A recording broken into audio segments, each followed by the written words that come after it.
Hey! This is JJ and Alex. I made a name for myself, I told you I won't be denied. As you wrap up your day, it's time to get your fix of the teams you live for and the sports you love. This is JJ and Alex, presented by G2G Bars on 97.5, the KSL Sports Zone.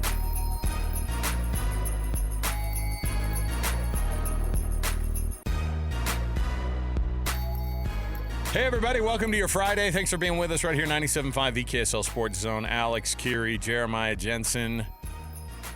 Man, JJ, look at this. We're in a studio watching sports, talking about sports on a Friday where sports are happening all across the board. Go sports.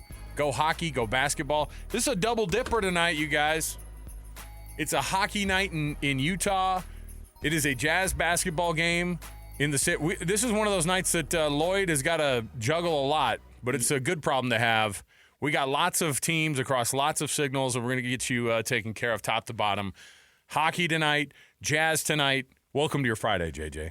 It's big boy market. We're a big boy sports market. Come on. Embrace it. Imagine the day where we have to be like, get you ready for baseball at this point, too. Bring it on. Oh. Come on, MLB. Come to Utah. We're ready. Get it going. We got it going. We want to grow another baby. Get the baby. More babies. More sports babies. The baby growing. I love it, man. Hey, we got tons to get to. Our program is brought to you by G2G Bars. All natural ingredients, no preservatives. The G2G Bar is the perfect protein bar. Give it a shot. Costco, Holiday Oil, Maverick, Associated Foods, and now it's Smith's as well. Oh, I just got the press release. This is weird for us, too. We were just talking about this. You don't get like official emails from the NBA from the Jazz as soon as trades are done. You got to wait a few days, you know. And we've already got the trades. Everything's all figured out. It's all done. So coming up next hour, we're going to get you all dialed in because Chris Armstrong, president of the Utah Hockey Club, going to join us and give us a couple of breakdowns. This is hockey club team coming off of that win last night. I mean, listen. So I'm out and about. My days are typically driving people to and from things. As soon as I leave here, it's driving people to practices and dance and blah, blah, blah. Okay? Which allows me to hear a lot of Mike Folto, which is great. And we watched the first period. It's 2-1. This is a club that scores a lot on penalty on the power play. They're not particularly good at the power kill, the Detroit Red Wings, I'm saying. And last night, when we evened that thing up, I say we. When the club evened that thing up at 2-2 on the power play, I went, okay, all right, there's some life here. And to win that one 4-2 on the road in Detroit, that's a huge one. And that's a team that had more points than you on the tables, right? Not in your division, not in your conference. Doesn't matter. But it was a great start. They're fighting just as hard as you are for a playoff spot. The Red Wings have not been in the playoffs for almost a decade. Yeah. That's hockey town, man. Yes, absolutely. Like they're starving for the Stanley Cup playoffs. That was a big game for them at home. They outshot Utah 40-19 and lost 4-2. And you're thinking to yourself, how did that happen? One word, veggie. Veggie, baby. And you know what? Worth every penny. It was awesome. That's a lot of pennies. So the trade deadline, obviously massive deal when it comes to the hockey side of things. Here's where everything landed, and we'll get more into this as the show goes on here. By the way, lots of guests coming across the board here, and we're jamming it all in here in 90 minutes because we've got hockey, we've got basketball for you. The Jazz are going to fire up their pregame at 4:30, and they're going to be up in Toronto taking on the Raptors. Big one for them. And you've got hockey right on the heels of that as well. At 5:30, you're going to get the pregame, and then a 6:30 puck drop. So all across the board, you're going to get taken care of on a Friday night. We've got JT, Jonathan Tavernari, former BYU basketball player. You might know him from both of his eyes being poked out on the internet. You might also know him, of course, from... Did he ever find his eye? We'll have to ask him. I don't know.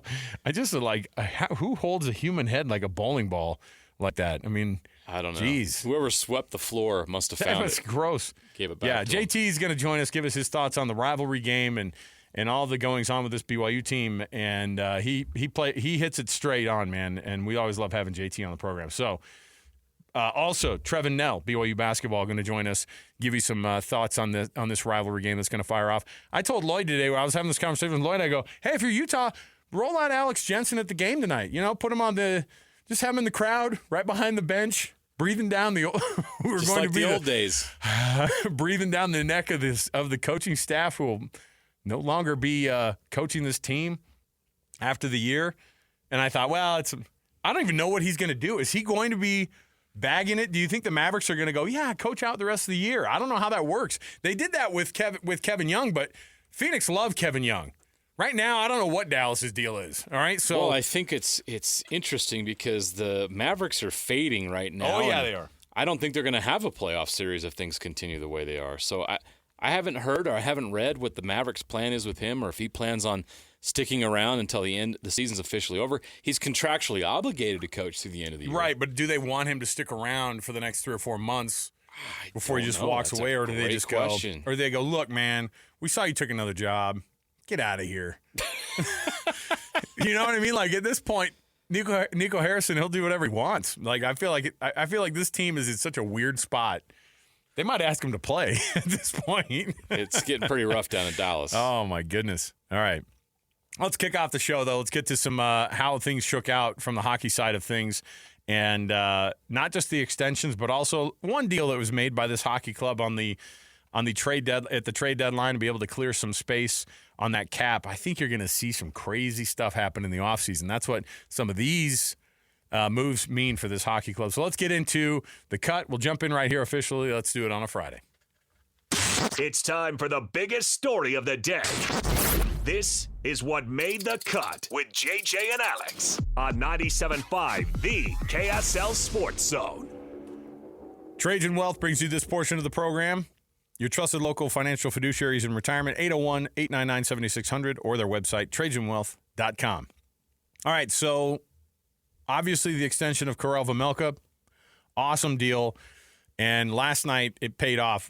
I was wondering how this was going to shake out because it's the first game after he was extended with an average deal per year in the $4.75 million range, which is a lot for a goalie. It is. And it's top dollar. It's not just top dollar, but it's a commitment from the team. And I think it's an awesome one for them to say, I mean, they made this strategic, right? They had him coming in, and he obviously won this role. And he's been a different level. And the club has said, hey, we're going to commit to you. This is going to be our number one goalie going forward.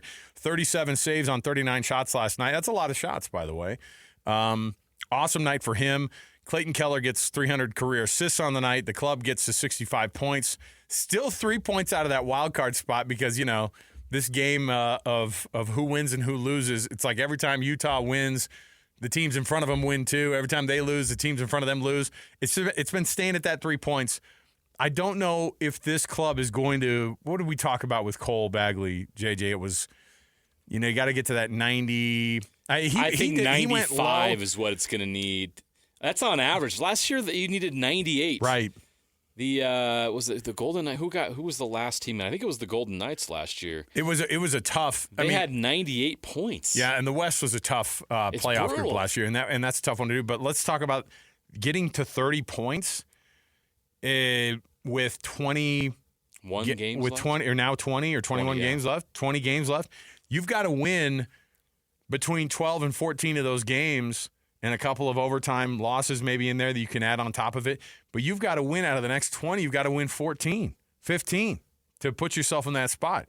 So that's a tall hill to climb. But one, I feel like that this club, if it's going to be somebody who's going to do it, they've had an exceptional go after the Four Nations break. And it's one of these deals. Now, a deal that was made today that has now cleared out $7.8 million in cap space.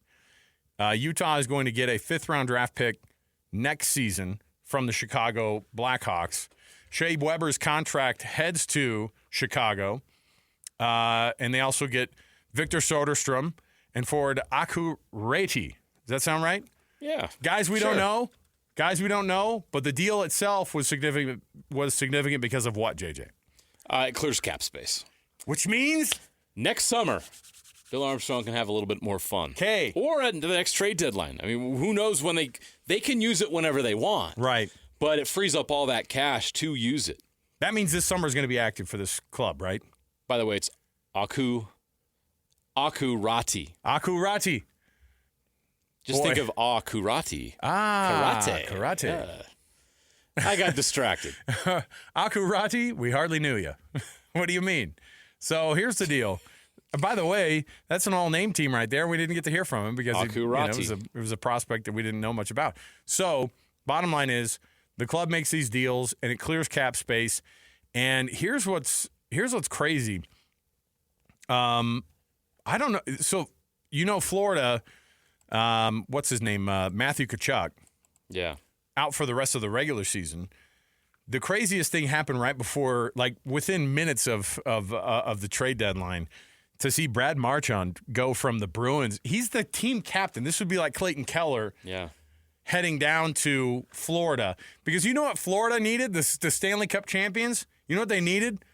Another insanely good player on that roster, which, by the way, if all things are going well, Matthew Tkachuk is going to be back for the playoffs, and then you're going to have an even more intense push from this Florida team. That's a great move for them. Yeah, it is. You could trade all these guys, and you see trades go on in the league, but the big ones for us here locally, I think you're going to see a lot more movement in the offseason.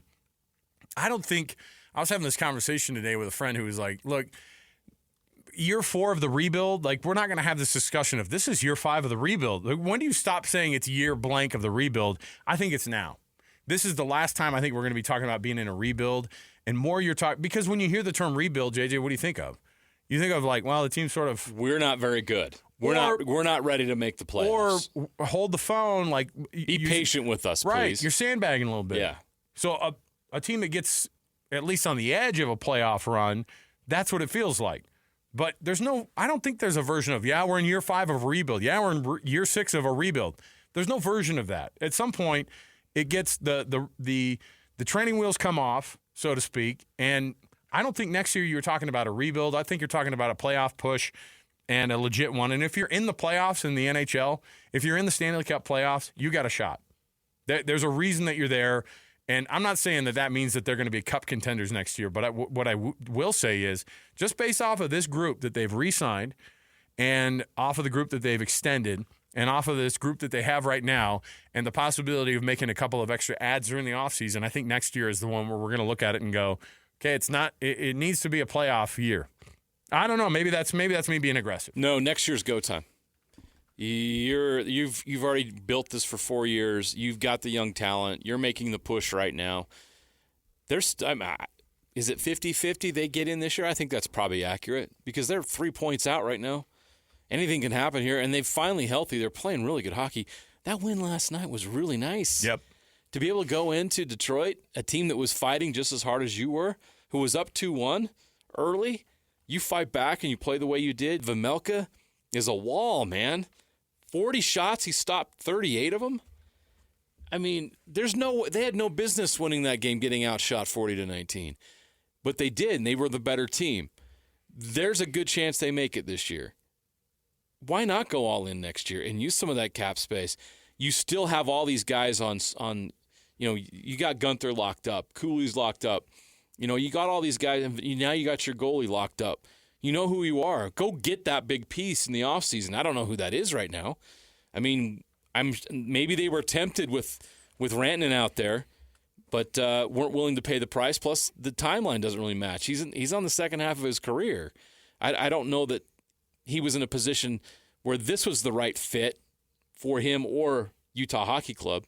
But that's the type of player you're going to be able to go make a run at next offseason or at the next trade deadline. But you see how competitive some of these teams are.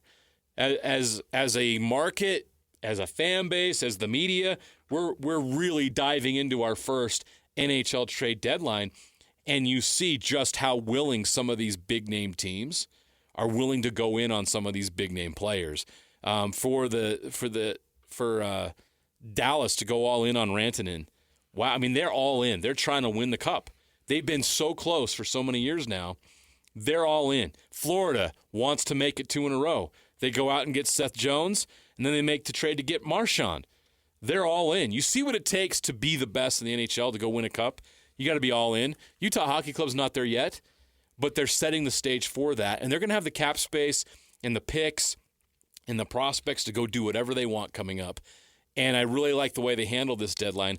Instead of really trying to go out there and make a big splash right now, they took care of their own, they cleared cap space, and they're ready to go when it's time.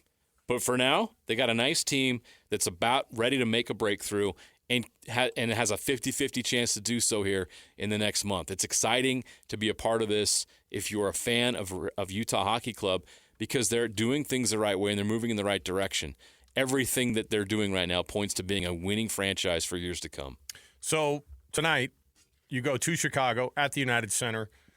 That's one that you are now supposed to win. You have to win that one. Yeah, you got to beat losing to Chicago. You got to beat the last place team in your division and in the West, and you got to make sure that people kind of see what you're doing here. But beating Detroit last night was a great start.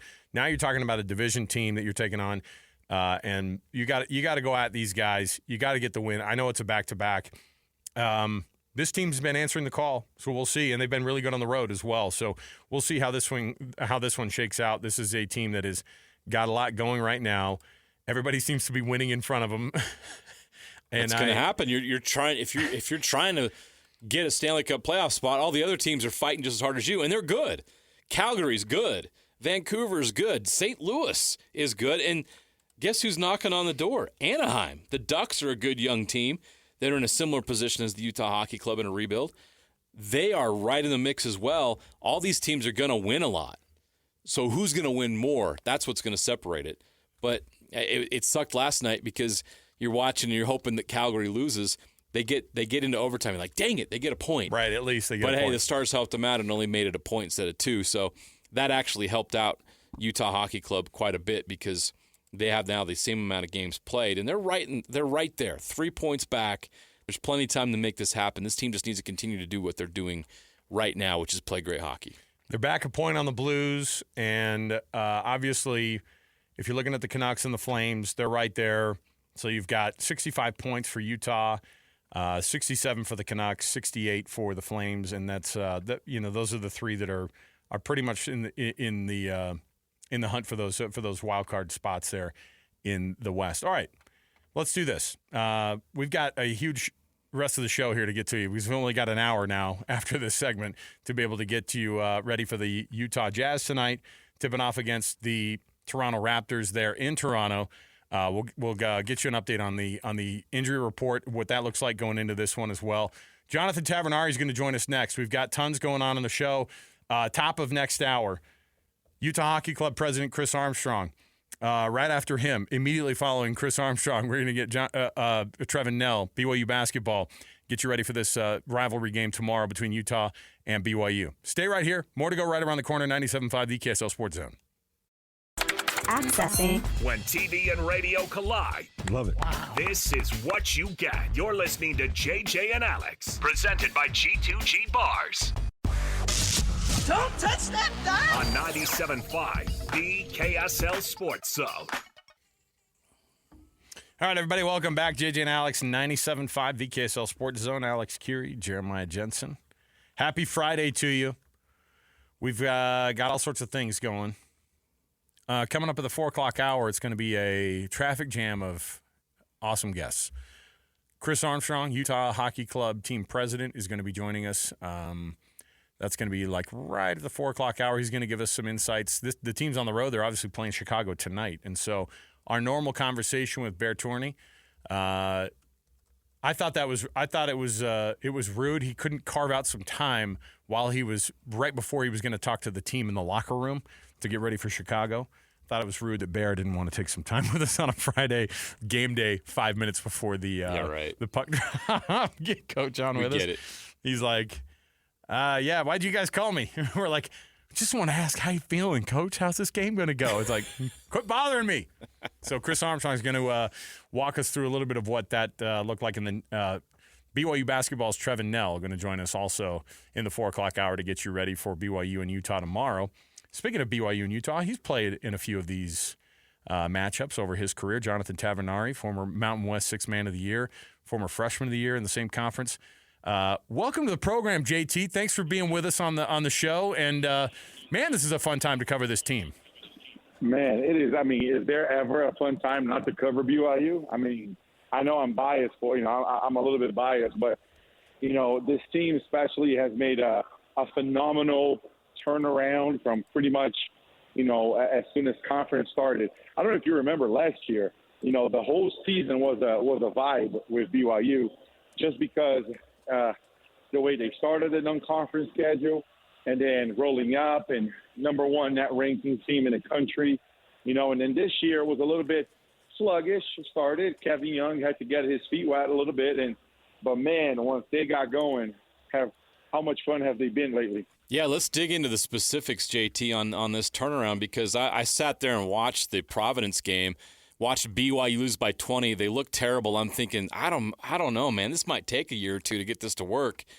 And boom, here we are talking about wins in Tucson and Ames. Are you kidding me? How did Kevin Young and how did this team come together and make that kind of improvement in just 2 months? Well, listen, the number one thing about college basketball is you need to have continuity, right? And, I think the job became a little bit less difficult once he incorporated Trevin Knell in the starting lineup. Mm-hmm. And so I always felt like Trevin needed to start, not because he's a senior or, I heard that he's going to be coming on the show in a little bit. And you can tell him, Trevin and I have a great relationship. We've worked out together for many, many years. On the summertime, he and I do a lot of workouts and shooting drills together that I put him through. But I always felt that Trevin needed to start because he does the one thing that this team needed. And the one thing that this team needed more than anything was spacing. Spacing for Jaeger to attack, spacing from Dallin to operate, spacing for Richie to do what he does. And so I think that once you start incorporating Trevin Knell starting, and then after Trevin Knell starting, you get Trey Stewart playing a lot of minutes. And so to me, once all of these things started happening, it just became, okay, let's get the guys up to doing plays and to understanding the rhythm and to playing well together, which kind of went hand in hand with Richie exploding. Richie wasn't having a season that you're going, oh my gosh, he is a potential player of the year in the Big 12, but now he is. And so I think all of these things happen. And the last thing I would say is, obviously, it's hard for you to say I'm going to be critical of Kevin Young. But the one thing that I always felt like, oh, man, he's not there yet. Oh, man, he's not there yet, has been his rotation. Aside from Foose and Keba, to me personally, he hadn't figured this out until probably about a month and a half ago. I think in the middle of January, things kind of clicked, and he figured out a good rhythm for it. And I mean, it's hard to against any team in the country right now to say, oh, man, BYU doesn't have a chance just because of how they're playing. I mean, you mentioned massive win, in Tucson, massive win in Ames, and, getting ready for a rivalry game coming up tomorrow. You saw, obviously, Utah made a hire this week and got Alex Jensen coming in. How big of a deal is it to add a guy who's a Utah guy to a school? I mean, and obviously it helps, too. I think when people saw the Kevin Young hire at BYU and they saw – and they go, hey, that kind of worked. Do you think that helped in all of this? I mean, they wanted a guy like Alex Jensen, but what does Alex Jensen bring to the table? This being a guy, of course, that you've seen up at Utah those years, and then you've seen him in that coaching, grow up in the coaching world. This has to be another good move because I love when the rivalry game is something that is two really, really good teams going at each other. Absolutely. Listen, I'm a BYU guy through and through. Right, but I am the first one to say I want Utah to do well. First and foremost, I'm also a Utahn. I mean, both of you know me. JJ, you've known me forever. I'm a U.S. citizen now. I consider myself a Utahn. So I do want Utah and the University of Utah to do well, just from the standpoint of it grows our state, right? From that perspective, I think they try to get, if my understanding of talking to the right people is correct, they try to get Alex Jensen before, but it didn't happen, right? His trajectory as an NBA head coach was still in a different direction than it is most likely where Kevin Young was. And I think that's okay, right? Johnny Bryant's name has also been thrown around. Now, I've known Johnny personally for quite some time because I played against him. We worked out together in the summer. But I think, I'm happy for Utah. I think it's a fantastic hire, right? You look at Kevin Young, what he's accomplished. all of the jokes and the memes that you see on X aside, even if Utah is copying BYU, who cares? They made a fantastic hire for someone that is, I don't want to say aspiring, but they are growing, and it's a star in the making to be a head coach in the NBA someday. And, obviously there are financial implications for him making a move to become the head coach at Utah. But I think it's great. I'm personally biased to Chris Burgess as well, and I hope that they don't come nowhere close to Chris Burgess because he's a fantastic coach. So I really hope that they don't come knocking and they don't come saying, hey, we want Chris Burgess now. And let him go get, Andre Miller, who is, a borderline Hall of Famer. Go get him, because I'm a fan of Chris Burgess for recruiting high school kids and for developing players as well. But, Utah made a good decision. The one thing that I will say, and I don't think this is a negative thing, especially coming from a BYU guy, I really am curious to see how the boosters and the fans are going to get behind this. Obviously, both of you cover more Utah games than, I'm around. And you only see certain things, from high level on social media. But it is no secret that the attendance and the expectations, the vibe, the hype surrounding Utah basketball, definitely on the men's side, hasn't been great. And so, to me, I hope that the Huntsman starts bumping again. Like you guys mentioned when you're introducing me, I played there a lot of times. I loved playing against Utah. I really wish it had been more of a rivalry and I was there. But hope for a lot of success for Alex Jensen and his staff. Yeah, I think that the hire of Alex Jensen is going to bring fans into the building. It's going to get boosters back on board. But if you want him to stay, you got to win, and that's going to be his challenge. We'll see if he can do that. But there's no doubt, JT, that this is going to hopefully reinvigorate the rivalry. It's been one-sided. We know that. And you mentioned even during your time there was some one-sidedness with maybe 1 year during that Boylan era where they got the best of you guys. Your memories of playing BYU Utah games, why were they different? How much did you enjoy being a part of them, either in the Marriott Center or at the Huntsman Center? Well, so a lot of fun memories, right? Again, I come from a background being from Brazil, growing up with the European basketball culture. In the summertime, I would practice and I would work out with Sean Green, with Johnny Bryan.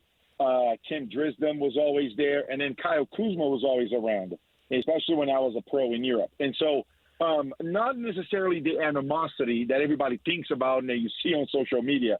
And so, but I have two fondest memories. The first one is my freshman year. BYU hadn't won at Utah since the Robbie Reed and the Roger Reed days. And we were very neck and neck with Air Force. You remember, Air Force had Nick Welsh, Jacob Burschke, and we were there fighting for a championship. And I come in as a freshman, and I drop almost 20 points at the Huntsman Center as my first dunk in college. And it was just a special vibe. And I remember vividly every shot I made, being booed. And the other one that I really remember is my sophomore year, playing them at home. Luke Neville was really good. And that was one of the years that Utah was a little bit better than usual during the Boylan years. And it was just a fantastic game. It was late in the season. I actually broke Andy Toussaint's record for a single-season three-point record that game. And a fun fact about the rivalry, half of my wife's family are massive Utah fans. My wife used to have a blog, Traveling with the Tavernari. And my senior year, my brother-in-law was one of the main guys at the Muss. And they had a picture, a huge cardboard of my wife's head, every time I shot a free throw, and they would chant. And I laughed, right? And listen, I will say this. Utah fans, I never had an issue with them. They never said anything inappropriate. They never crossed the line, which is why I've always appreciated playing against Utah. But those are the three memories that I have, from the rivalry. It's great. Jonathan Tavernari joining us, BYU great, and of course, if you haven't been on and watched JT's post game breakdowns live on social media, these are really fun. You got to get on right after these games typically.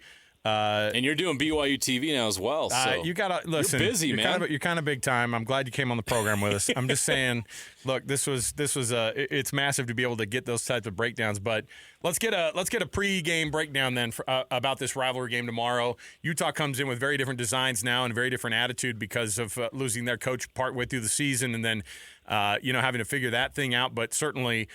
Stealing one from BYU and ruining the possibility of the Cougs being able to get a 4 seed in that tournament and having a double bye in the Big 12 tournament is huge for them. They want to spoil BYU any way that they can. How do the Cougs make sure that they can wrap things up at home? Well, Alex, listen, you know me now. JJ know me before I was even a nobody, so we go way back. So and I appreciate the kind words, but I would say is it could not be a bigger contrast between these two teams.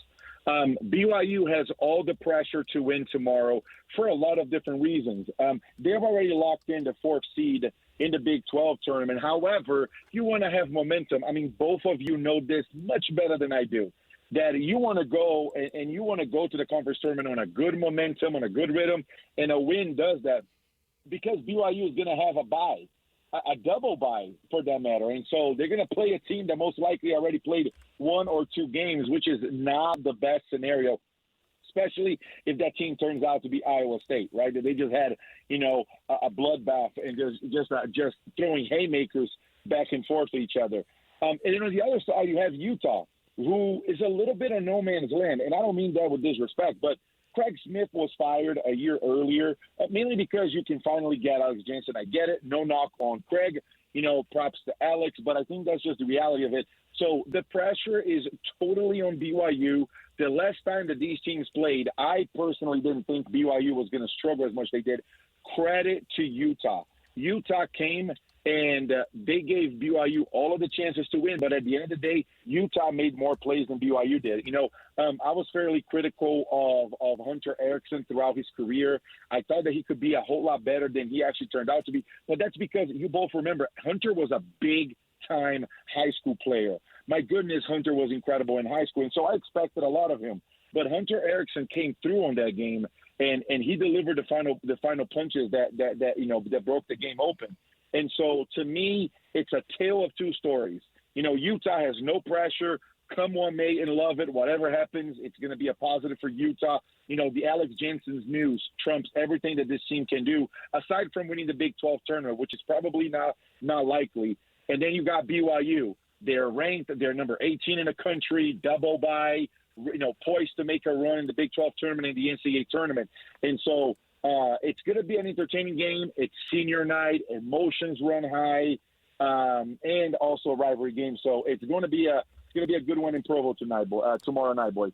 Before we let you go, you know what it takes to win in the NCAA tournament, and not many BYU players and teams have. It hasn't happened since 2012 in the first 4, and not since 2011 have they advanced to the round of 32. They got to the Sweet 16 that year. Jim Romani, we all remember that. How far can this BYU team go, and what things does this team have that gives you confidence that they can? So, that's the interesting thing. And oftentimes before I go in the air and, when I and even on my own time, as I'm looking at all of the stuff that I have in my office from my playing days, you always have the perception this team can go far because of X, Y, and Z. And BYU certainly can fit that mold. BYU, they can go 11 deep. They have multiple weapons. They can beat you from the three-point line. They can beat you inside the paint. They can beat you in transition. They can beat you in a half court, right? And so BYU certainly has all the tools necessary to definitely get to the second weekend and make to the round of 16.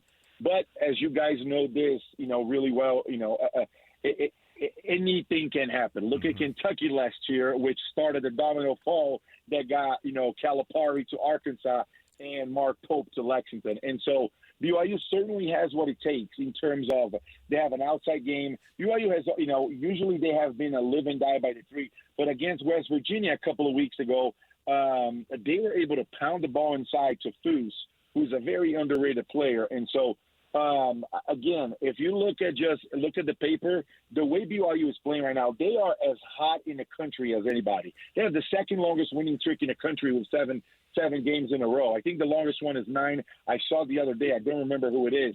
But when you look at all of this, you're like, man, gosh, this BYU team really, really can get going. Can they actually materialize this in the next 2 weeks? I think, all of us BYU fans, are going to edge of our seat because it's an exciting time to be a Cougar. Jonathan Tavernari, appreciate you joining the program, JT, and giving us those insights. It's a fun time to follow this one. No better time than right before a rivalry game and to wrap things up for this group of seniors as well. So we appreciate you joining us on a Friday, and have fun at that game tomorrow, and we'll be watching.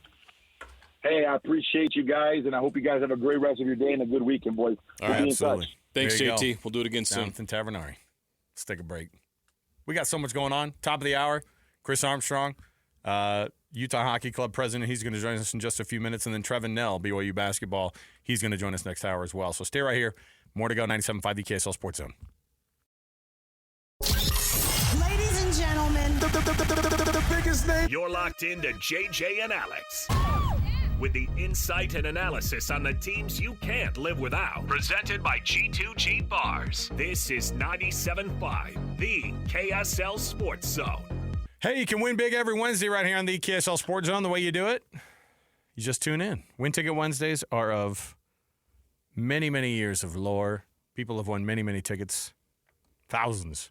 You can win Pantera tickets. We give away a lot of tickets here. The heaviest the best tickets. The heaviest tour of the summer is going to be happening August 20th. Utah First Credit Union Amphitheater. You can go check it out, livenation.com, or just tune in every Wednesday to win. We're going to jump right out here. We're going to get you ready for Chris Armstrong, Utah Hockey Club president, and then we'll get you ready for Trevin Knell also next hour. We got tons going on. Stay here, 97.5, the KSL Sports Zone.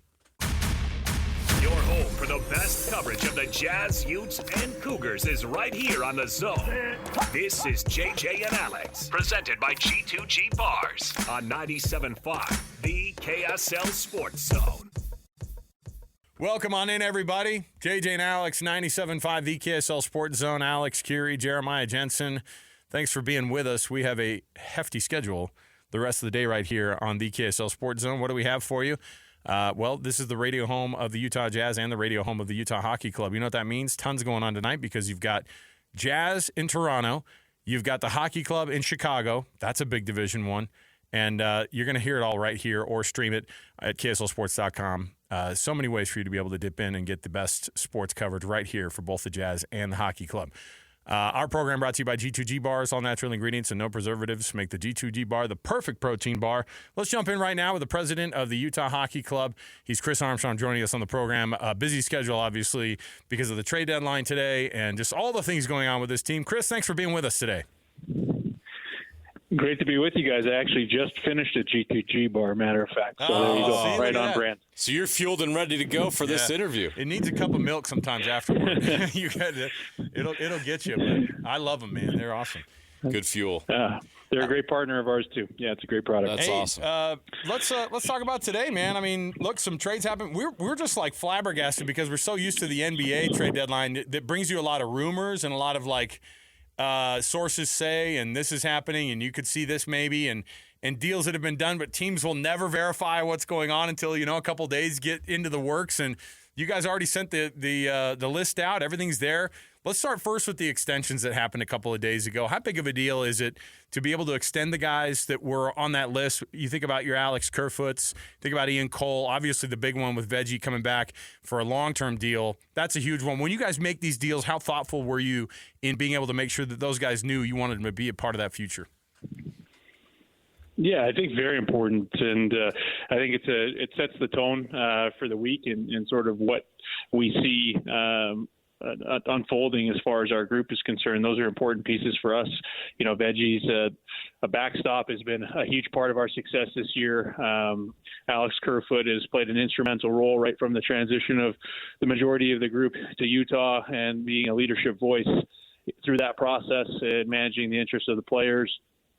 Ian Cole, with his championship pedigree, has really brought an exceptional work ethic to our team and shows every night putting his body on the line what it takes to win. And then Oli Mata, just a consummate professional, stepped in here and provided an immediate solution for us to some of the injuries we were facing on the back end. And has been an exceptional player for us, an exceptional person in the locker room for us. So getting those pieces and telling our group that we believe that they can win together and that they're a key part of our effort to do that, I think is really important, especially, in a week and in a time like this, in the trade deadline where there's a lot of uncertainty that surrounds the lives of our professional athletes, that, we send the message that we believe in them and we think they can get it done. Veggie showed just how important he is last night. He stops 38 of 40 shots. It was just an unbelievable performance. Did you guys expect this from him this year? And if not, what how big of a surprise has he been, or what is it that's allowed him to be this good and to earn this kind of a contract?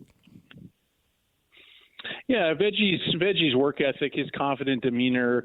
We've had a belief for a number of years that Veggie has the ability to demonstrate what he's shown this year. That consistency, that desire to be the guy, to be able to play a big role in pressure-filled games and get the job done. That provides a tremendous amount of confidence for the players in front of him, knowing that he's back there to make the key saves. It gives us our ability to play to our strengths, and to dictate the pace of the game, knowing that he's there to bail them out. You've been on both sides of these deals now, obviously representing players for a long time, and now doing it from the team side of things and being able to watch that kind of back and forth before trade deadlines.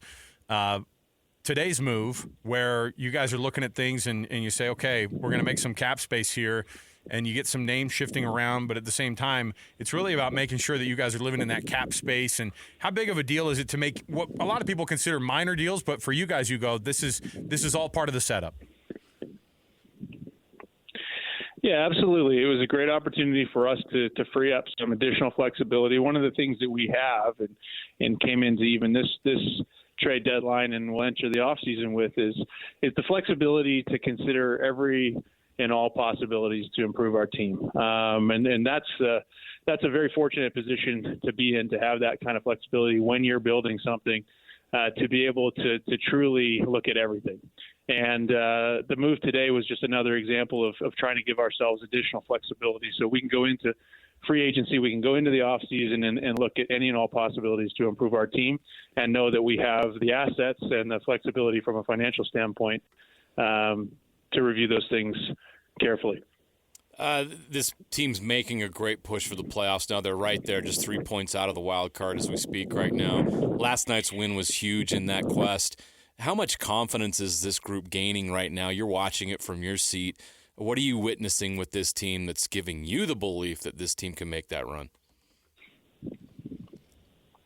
Yeah, well, I think a large part of it is that we're healthy for the first time all season, right? That we're able to finally see our roster as we constructed it at the beginning of the year, and then the addition of Olimata on top of that to see what they can do. And we hope that sort of our disciplined and patient approach here at the deadline sends a message to our group that we believe in them. And they're a tight-knit group. They're hungry and they're healthy for the first time. And we're keen to see them embrace this challenge of trying to get us into the playoffs for the first time. So we believe they've earned the opportunity to do that and to do it together, and we're excited to see what they're capable of.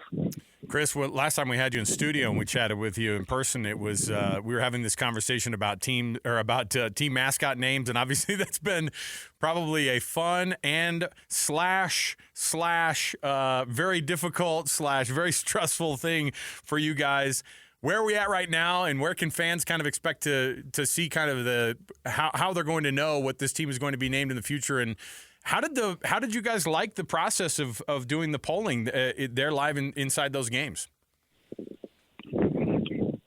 I think anytime you have the opportunity to have your fans engaged in a decision as significant as the name and brand identity of the team, it's a real privilege. And we've said from the outset that this is really a community asset, and we wanted the fans to be involved and to guide us to the decisions that would provide the best experience for them and the most connection to the team possible. So, we're continuing to review all of the data from that survey. It was fun to see the excitement on the concourse at those 4 home games and people campaigning for their favorite choices. And we've definitely got enough information to advance that process and ultimately reach a decision guided by the fans, and we'll set out to do that ahead of next season. But want to, as we've said before, keep the focus on our group and our inaugural season and making the most of that. I'm going to keep wearing my mammoth suit and hope for the best.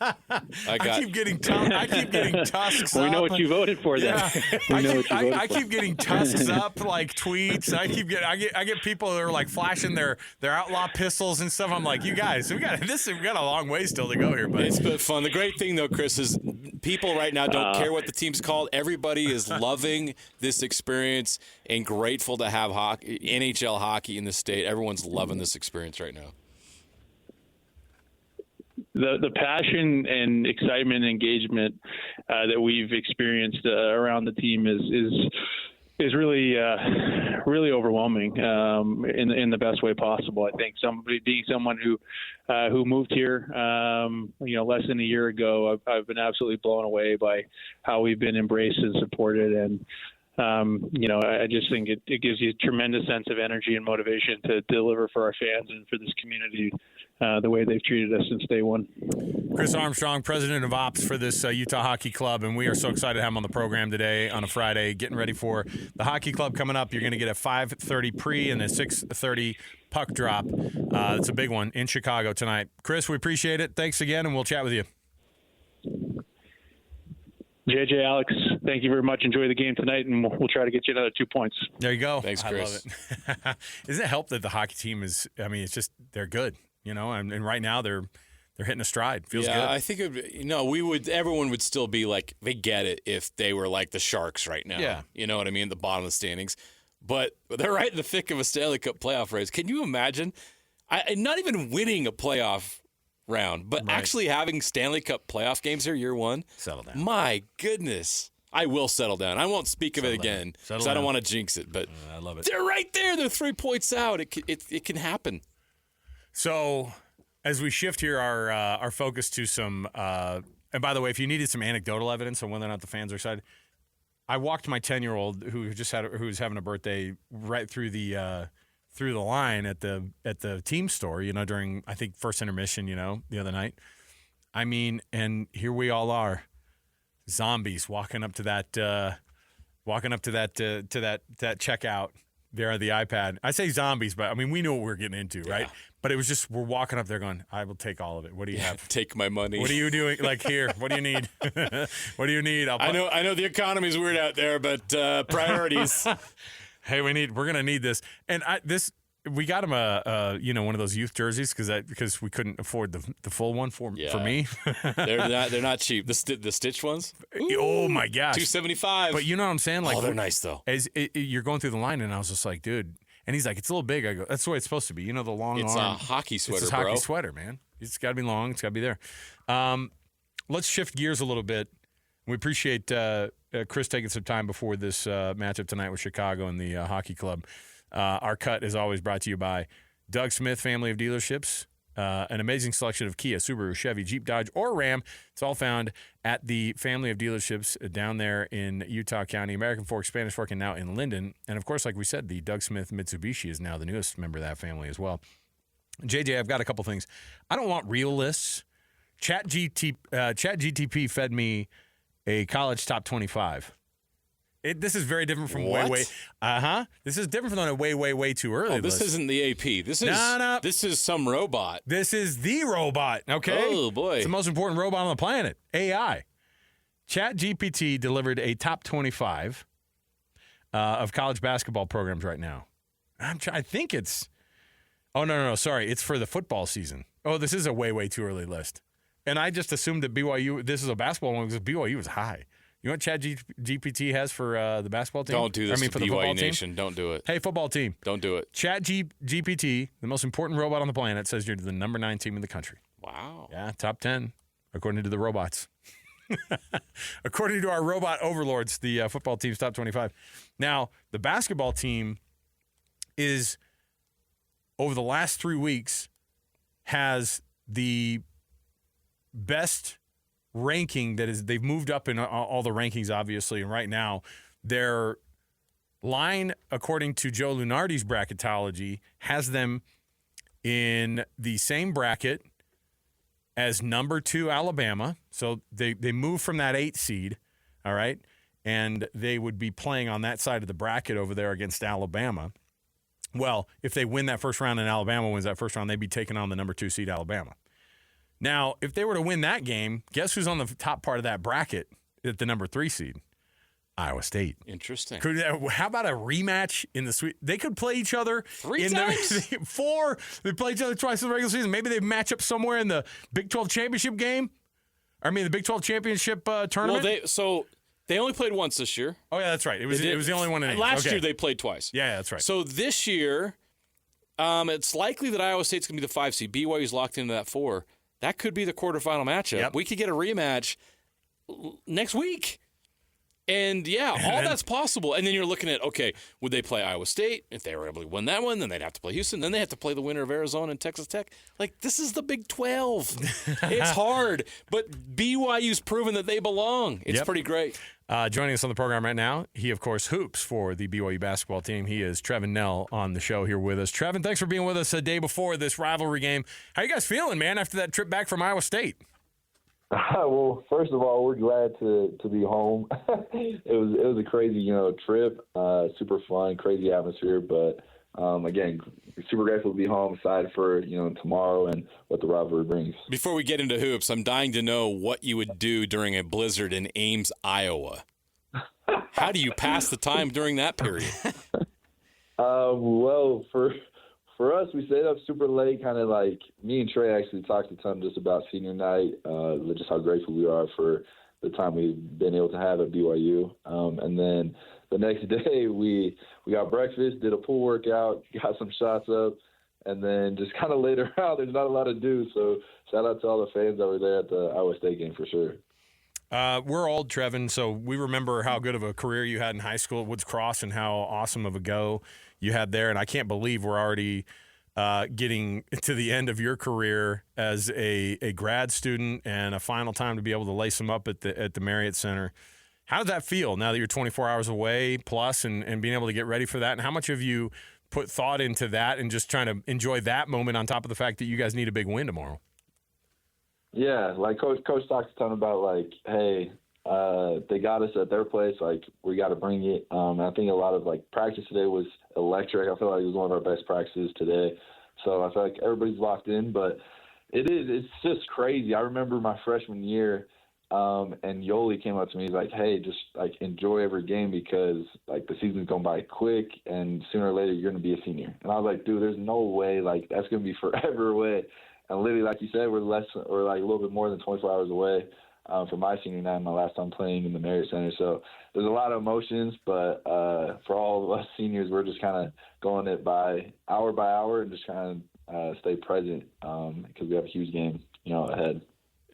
Kevin Young obviously had a great resume coming into BYU, but it was in the pro ranks. And, obviously anytime you're doing something new, it's going to take some time to evolve and grow and get better. I'm curious, what did you witness in his evolution as a college basketball coach in making that transition? How has he improved or figured out or changed or evolved during this time with you guys as you've all been doing this journey together? Yeah, I remember my first time, I was telling everybody, like, all fans, because everybody was super excited, right? We were all pumped. And I was like, hey, like, there's going to be some growing pains with this season. But, like, once we figure it out, like, it's going to be electric. Like, it's going to be like a movie. I feel like the last couple of weeks we've really figured it out. We've really learned how to mesh and play well together. And, credit to Coach Young. Coach Young's been, like, the couple of words me and Trey, we were talking about this morning, we're just like that. We're super grateful for him because Coach Young he's got a little chippiness to him. He's like a great competitor. He wants to win, and he's also super humble, and he's really adaptable. So, like, I remember the first couple of practices, he would come up to us vets and just like, hey, how does this work? How do you guys like this practice? Like, he's very transparent, and it's just like a collective effort. And then he just adapts. And so it's been awesome to be able to be coached by somebody that, tells it to you how it is and, wants you to succeed as bad as anybody. And, like, I owe a lot to Coach Young. I'm super grateful for all that he's done for, each and every guy on the team so far. The noise, of course, that comes with being really, really good is probably harder to deal with it if someone's struggling. And, man, there's not a team that is, hotter than you guys, it seems like, and certainly everybody loves bringing it up. Look at the Mormons at Iowa State. I'm watching all these, funny social media things. And people can't believe it. You guys can because it just keeps happening. You guys keep winning. You guys keep doing what you're doing. But obviously all of the outside stuff that we love to do as media guys and we love to follow as, fans and everybody who follows this game. How do you guys make sure and try to just sort of stay centered and not let that stuff get to you? Or do you like to see it and go, yeah, you know what? We're going to keep living up to this pressure.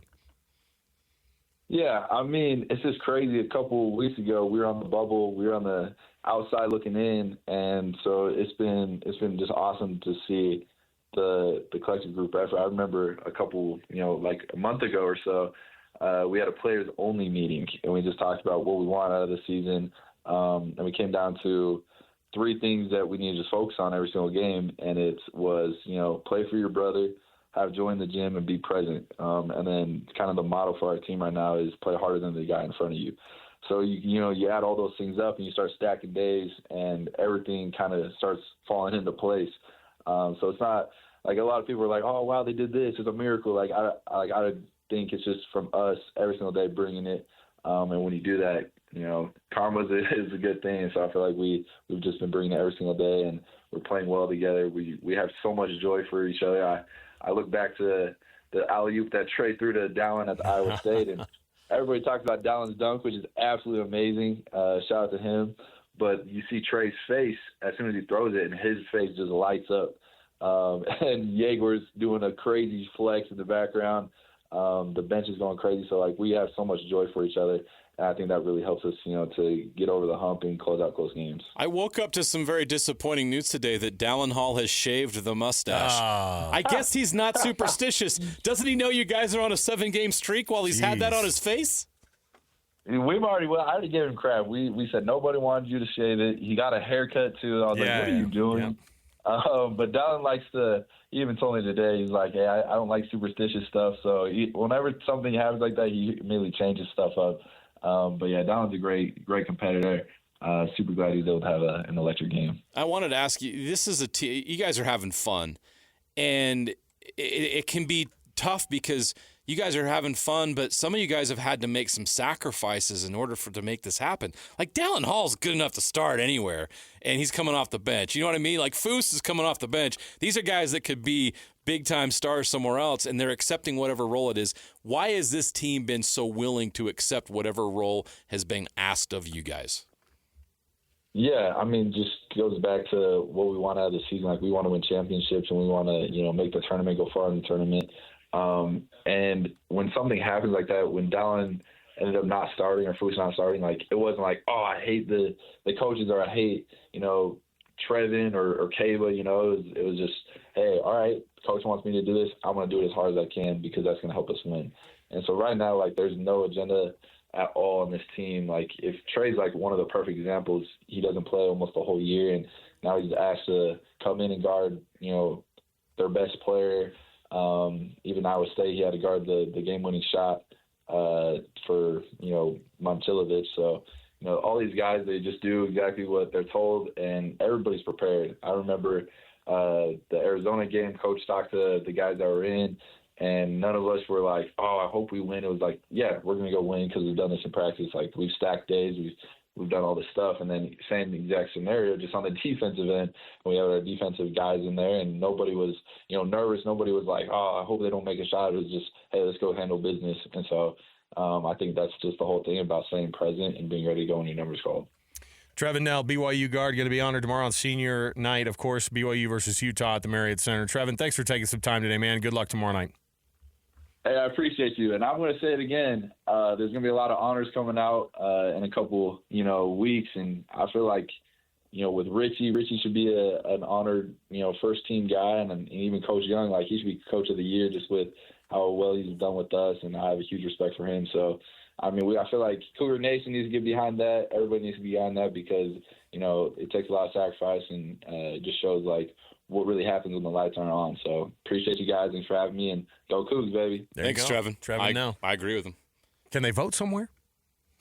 Hey, fans, go vote. I do love it, though. We'll see. When those awards come out, I would love to see how this I think thing goes Richie's down. in the running for Player of the Year. I think he's definitely first team All Big 12. Sure. And why? Who else would? I mean, Kelvin Sampson again. Like Kevin Young finishing fourth, he should win it. It's crazy. All right, we're getting out. We're going to get you ready for Utah Jazz basketball coming up next. University of Utah Health, of course, bringing you this portion of the program. U of U Health, official health partner of the Utah Jazz. Let's help you be a better you. U of U Health. All right, we'll take the break. We'll be back again on Monday, 97.5 the KSL Sports Zone.